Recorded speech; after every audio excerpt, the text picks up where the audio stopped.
Soul Land 3 the Legend of Dragon King के इस episode की शुरुआत में हम देखते हैं कि टांग वुलिन जो होता है ये मूसी की तरफ देखता है और उसको इशारा करता है। और वैसे तो मूसी जो होती है ये पूरी तरीके से समझ नहीं पाती है कि आखिर टांग वुलिन का मतलब क्या था, लेकिन ये डिसाइड करती है कि ये इसके ऊपर पूरा विश्वास करेगी और देखेगी कि आखिर ये किस तरीके का सरप्राइज ला सकता है। और जैसे टांग वुलिन फोर्ज करना शुरू करता है तो ये भी उसको फॉलो करते हुए फोर्ज करना शुरू कर देती है। और ये दोनों ही अपनी रिदम को एकदम मैचिंग से चला रहे होते हैं और जहाँ ये एक साथ ही अपने अपने मेटल को हिट कर रहे थे। और वुलिन जो हैमर को उठा के चला रहा था तो मूजी जो होती है बिल्कुल वैसे ही फॉलो कर रही होती है। और इनका अंदाज और स्ट्रेंथ जो थी काफी हद तक एक जैसी ही होती जा रही थी। और वैसे तो मूजी जो है ये टांग वुलिन जितनी टैलेंटेड नहीं है मगर फिर भी ये फोर्जिंग में एक जीनियस है और काफी जल्दी ये टांग वुलिन के साथ एक सिंक में आ जाती है और पूरी तरीके से फोर्जिंग जोन में इमर्ज हो जाती है। और जब ये परफेक्ट रिदम को देखती तो ये भी काफी आश्चर्यचकित होती है और खुश होते हुए सोचती है कि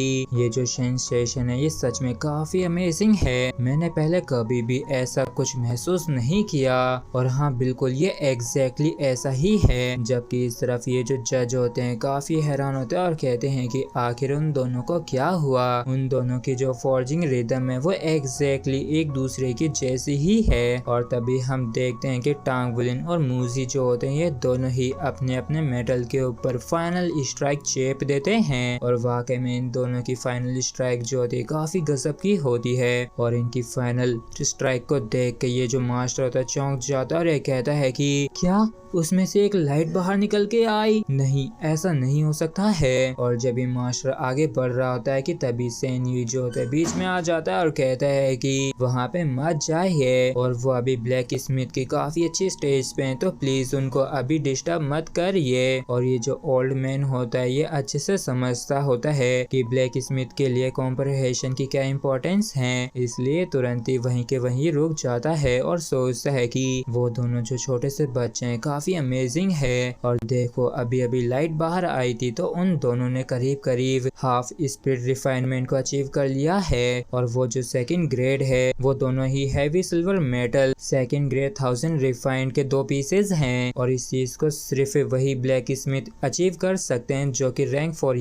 या फिर उनसे ऊपर के हो। और अभी की सिचुएशन के हिसाब से भले ही ये स्टेट सिर्फ 1 सेकंड के लिए थी लेकिन फिर भी ये प्रूव कर पाए कि ये लेवल 3 फोर्ज मास्टर के लेवल पे पहुंच चुके हैं। और फिर ये कहते हैं कि ज़िया युई तुम सच में ऑसम हो जो तुमने असल में 2 टैलेंटेड सक्सेसर्स को ट्रेन किया है, खासकर वो छोटा सा बच्चा जो कि 10 साल का दिख रहा है। तो सेन जो होता है कहता है कि मिस्टर डुआन कहा जाए तो ये हमारा गुड लक है। और आप तो मूसी को काफी पहले से अच्छे से जानते ही हैं कि वो बचपन से कितनी ज्यादा टैलेंटेड है लेकिन फिर भी वो अपने फादर की डिसाइपल ना बन पाई। और रही बात टांग वुलिन की तो ये एक लौता हमारे प्रेसिडेंट का पर्सनल डिसाइपल है। और जैसे ये मास्टर इस चीज को सुनता है तो चौंक जाता है और ये कहता है कि आखिर मैंने अभी तक ये क्यों नहीं सुना कि मूचेन ने अपने लिए एक डिसाइपल को एक्सेप्ट किया है।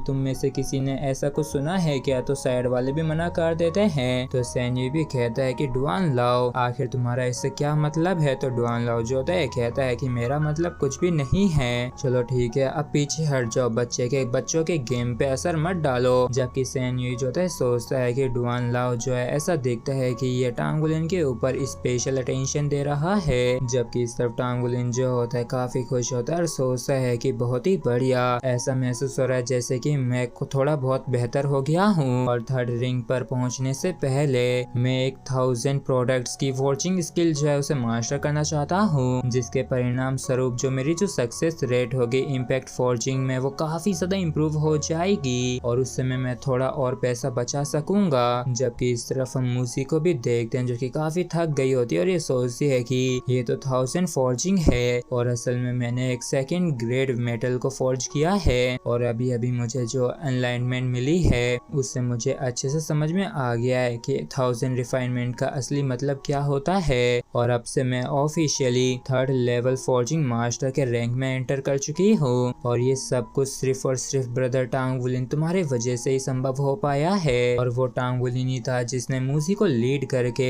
3rd लेवल की फोर्जिंग करवाई और इसने वो कर दिखाया है जो इसके यहाँ तक कि फादर भी नहीं कर पाए थे। और मूसी जो होती है टांग वुलिन के पास आके कहती है कि चलो चलते हैं। तो इस चीज को सुन के टांग वुलिन जो होता है ये भी इसके साथ चला जाता है। और बाहर आने के बाद मूसी कहती है कि टांग वुलिन क्या तुम स्पिरिट मास्टर पर्सनल कंपटीशन में पार्टिसिपेट करने वाले हो। तो टांग वुलिन जो होता है कहता है कि हाँ सिस्टर, वैसे आपने क्यों इंडिविजुअल कंपटीशन में पार्टिसिपेट नहीं किया, आपकी भी तो स्ट्रेंथ काफी स्ट्रांग है। तो मूसी जो होती है कहती है कि नहीं, मैंने इस बारे में काफी केयरफुली सोचा तो मैंने पाया कि मैं अब भी सिर्फ एक ब्लैक स्मिथी बनना चाहती हूँ, इसलिए मैं सिर्फ और सिर्फ फॉर्जिंग पे ही फोकस करूंगी। और इसी के साथ ही फ्रेंड्स हमारा जो एपिसोड है ये यहीं पे खत्म होता है। अगर आप लोगों को वीडियो अच्छा लगा तो प्लीज चैनल को सब्सक्राइब और वीडियो को लाइक करना बिल्कुल भी ना भूलें। Thank you.